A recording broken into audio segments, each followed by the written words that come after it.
To another video review brought to you by yours truly, Thorazine. Today we're going to be taking a look at another Transformers figure by way of BotCon 2007's exclusive Dirge. Now Dirge was part of probably what is the most controversial BotCon set to date, in that the set also included a classics version of Thrust and Thundercracker, all three of which were previously unreleased characters in the classic universe. And this meant that the only way a collector was going to be able to complete his classic Seeker set was either to attend BotCon 2007 or buy them on the secondary market. This caused the price on these figures to skyrocket and be, quite frankly, prohibitive in terms of actually being able to obtain these figures. I myself never thought I'd actually own any of the three. I was lucky enough to get a good deal on Dirge here, and I quickly snapped them up. As I said, these figures were previously unreleased up until BotCon 2007. Takara did come along with their Henkei line and release their own versions of these figures, which included a completely new mold for Dirge as far as his wings go. As you can see, this Dirge is simply just a repaint of Classics Ramjet. I know that white on the white background is kind of hard to see. As you can see side by side, they are pretty much exactly the same figure with different paint applications. You'll notice the paint on Dirge is a bit more glossy, whereas Ramjet has a matte finish. The underside, you can see here, these actually stand up pretty nicely, is pretty much identical to, again, just the paint differences between the two. The face is pretty much the same except for being molded in gray and the other being painted black. I know that white on white is not the easiest thing to see. Really, those are the only... I only needed to get them in there for a comparison there on the wings to show that they were the same. We're going to move Ramjet out of the screen here, and we'll introduce Generations Dirge, which shows the Takara mold for the character. As you can see, completely redesigned wings here. The Henkei mold and the Generations mold both look a bit more accurate to the G1 figure, with having the smaller front wings and the larger back wings that have the vertical fin on them. The underside on these figures, again, not too much difference. The only difference in these are the molding on the wings. This one does have the normal Seeker missiles on it, whereas Ramjet's missiles were quite a bit more thick and heftier and made to resemble his G1's figures, bombs. I forget what the actual term for them was. But as you can see, that's both of these two side by side. You can see there's quite a bit of difference here in the wings. You excuse me, I'm tripping over my tongue. That being said, the figure itself is actually nice. You can see in the wings here, see if we can get a good camera shot of it, the nice panel lining there in the molded detail, which is kind of neat. On the underside, let's move the missiles here. You can see small little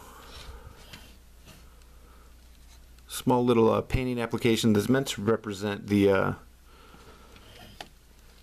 red and white sticker that went on the G1 figure in this area.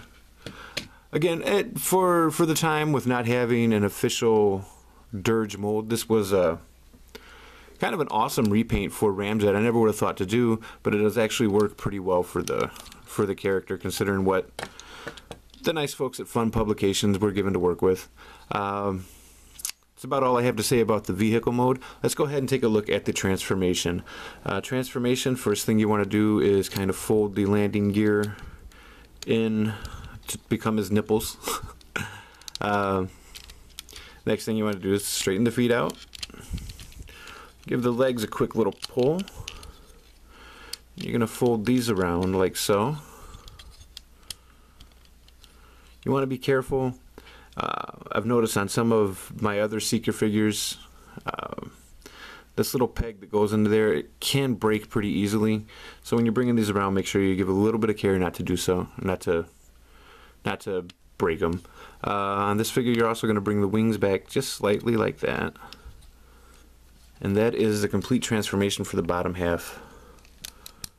of Dirge. To transform the top half, what you got to do is bring the chest down. You're going to fold the arms out like so. And this is the most complicated part about this transformation, is bringing this down. You're going to give it a swivel there and then fold it together like so. Spin the nose cone around to reveal the head. Pop all that in together and put the chest back into place. Then all that's left to do is pop his hands out here, which can be a little bit tricky if you don't have any fingernails. Then you place his weapons either in his arm, or he can hold them in his hands like so.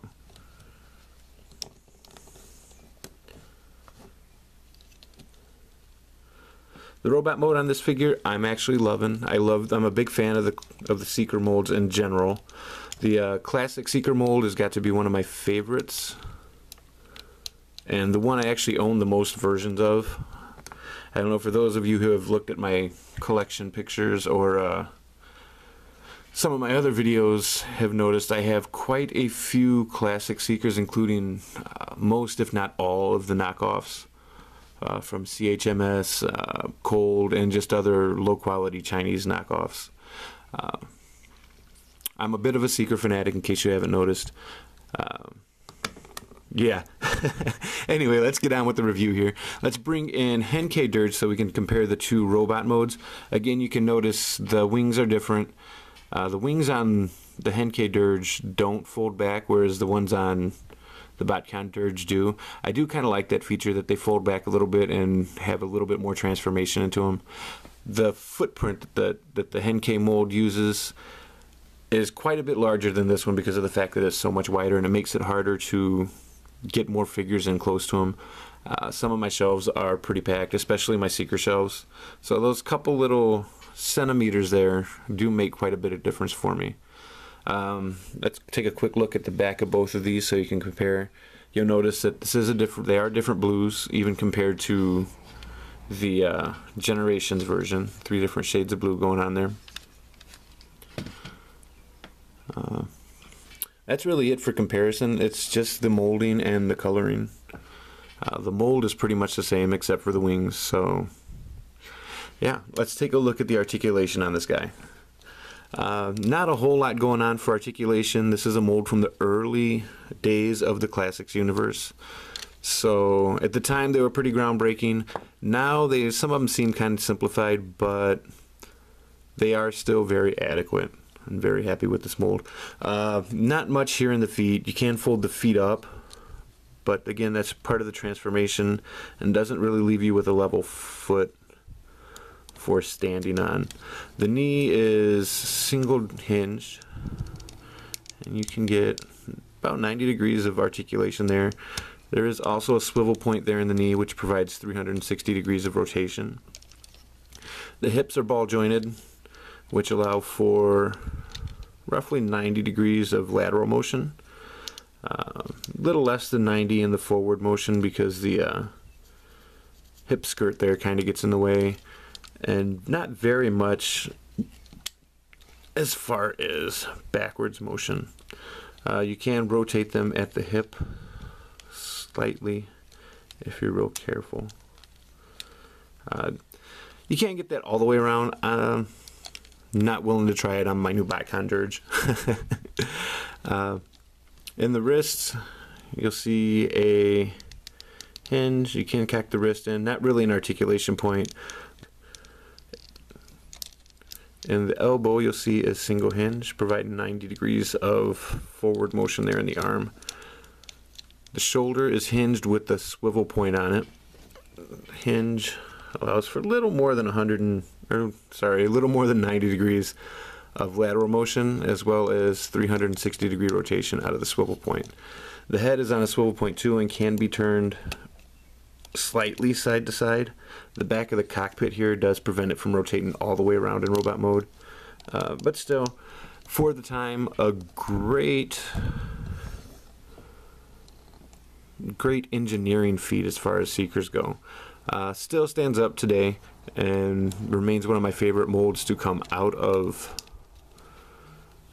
the Classics line, the Seeker mold in general. This figure is on the top of my list there, mostly for the rarity, but it is a great figure. All in all, if you can find a good deal on them, I would recommend getting them, especially just to compare them with the Generations or the Henkei version. I have gone a bit overboard and I have all 3 versions of this figure now, but I realize most collectors aren't going to do that.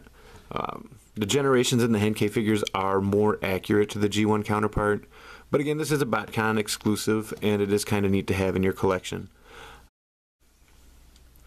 Some of the paint apps are actually kind of neat and include details that weren't included on the Henkei and Generations release, such as the painting inside the air intakes, also on top of the air intakes.